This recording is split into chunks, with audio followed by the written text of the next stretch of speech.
सौनकादिक ऋषियों ने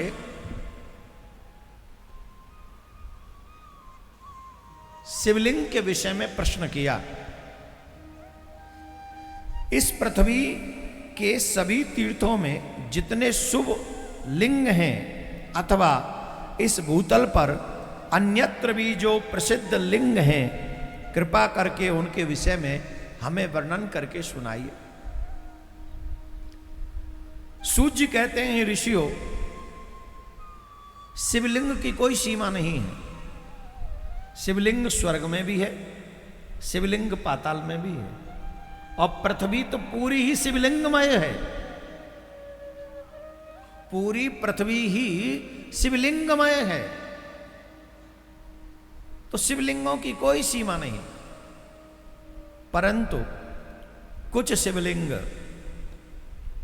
कुछ उप शिवलिंग बहुत महत्वपूर्ण हैं। उन शिवलिंगों को मैं तुम्हें सुनाता हूं, तुम ध्यान पूर्वक सुनो। दोनों हाथ जोड़ लो, ध्यान से सुनो। ये शिव पुराण के श्लोक हैं। इन शिव पुराण के श्लोकों को आप अगर बोल ना सकें तो सिर्फ श्रवण करें। सौराष्ट्रे सोमनाथम च श्रीशैले मल्लिकार्जुनम उज्जयिनं महाकालम ओंकारे परमेश्वरम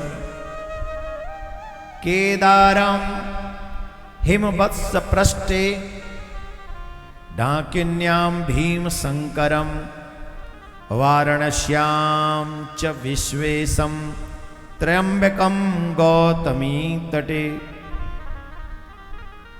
बैजनाथं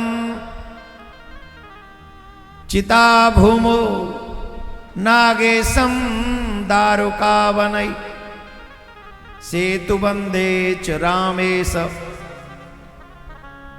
पुष्मेशं च शिवालये द्वादशेतानि नामानि प्रातः उत्थाय ये पठेत् सर्वपाप विनिर्मुक्तः सर्वसिद्धिफलं लभेत्। ये भूत भावन भोलेनाथ के 12 ज्योतिर्लिंग हैं। सौराष्ट्रे सोमनाथम च श्रीशैले मल्लिकार्जुनम उज्जयिन्यां महाकालम ओंकारम अमलेश्वरम परिल्यम बैजनाथम च डाकिन्यां भीमशंकरम सेतुबंधित रामेशम नागेशम दारुकावनै आदि। सौराष्ट्र में सोमनाथ, श्रीशैल पर मल्लिकार्जुन, उज्जैनी में महाकाल, ओंकार क्षेत्र में परमेश्वर, हिमालयपुर में केदार, डाकनी में भीमशंकर, वाराणसी में विश्वेश्वर, गौतमी नदी के तट पर त्र्यंबकेश्वर, चिताभूमि में बैजनाथ, दारुकावन में नागेश, सेतुबंधे रामेश्वर में रामेश्वरम, शिवालय में भूष्मेश्वर नामक ज्योतिर्लिंग हैं।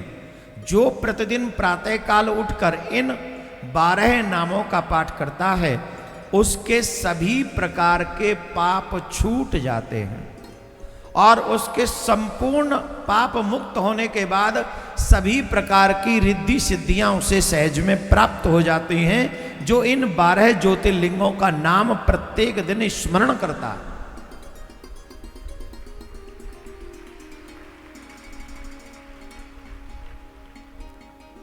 कई लोग तो सोच रहे होंगे हमें तो याद ही नहीं है, कैसे लें?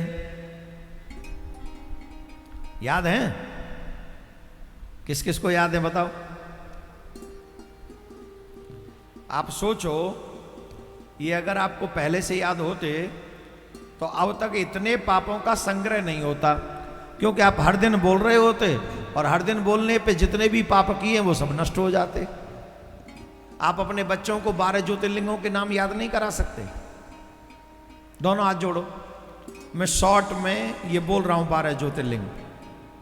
आप इस वीडियो को नित्य अपने बच्चों को सुनवाओ, तो आपके बच्चों को कुछ ही दिन में 2-4 दिन में याद हो जाएंगे।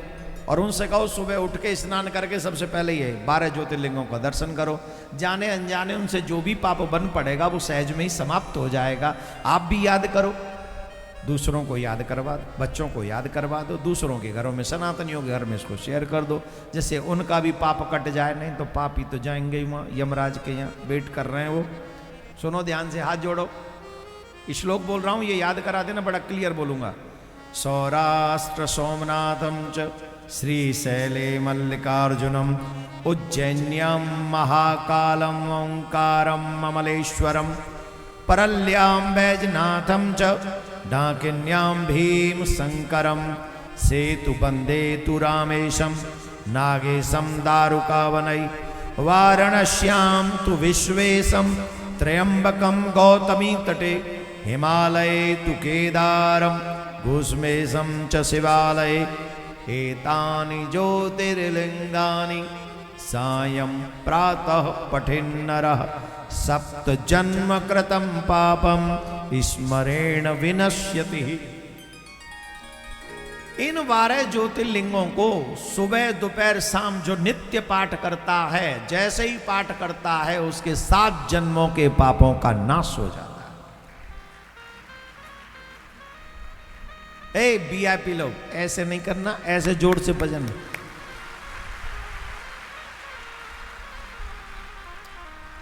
अब कौन नहीं चाहेगा, ये 1 मिनट का भी काम नहीं है और 7 जन्म के पाप नष्ट हो जाएंगे। पर वह अनजाने में हमसे गलती होती, क्योंकि हमें पता ही नहीं, जानकारी नहीं है इसकी, इसलिए हमसे ये छूटा हुआ है। लेकिन इसे खुद भी याद करें और बच्चों को भी याद करें। 12 ज्योतिर्लिंगों का दर्शन करें, प्रणाम करें उन्हें। यहां पर एक और बात बहुत अच्छी लिखी है, ये निष्कामतया तानि पठयन्ति शुभाशया तेषां च जननी गर्भे वासो नेव न भविष्यति। आप ध्यान से सुनो, ये काम की बात है बहुत।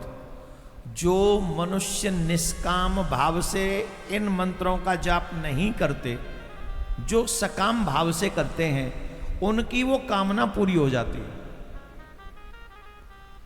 जो 12 ज्योतिर्लिंगों के इस मंत्र को सकाम भाव से जाप करते हैं, उनकी तो वो मनोकामना पूरी हो जाती है। और जो निष्काम भाव से करते हैं तो बोले श्रेष्ठतम फल उनको मिलता है। बोले क्या श्रेष्ठतम फल मिलता है? बोले वो मां के गर्भ में भविष्य में दोबारा नहीं आते, वो मुक्त हो जाते हैं।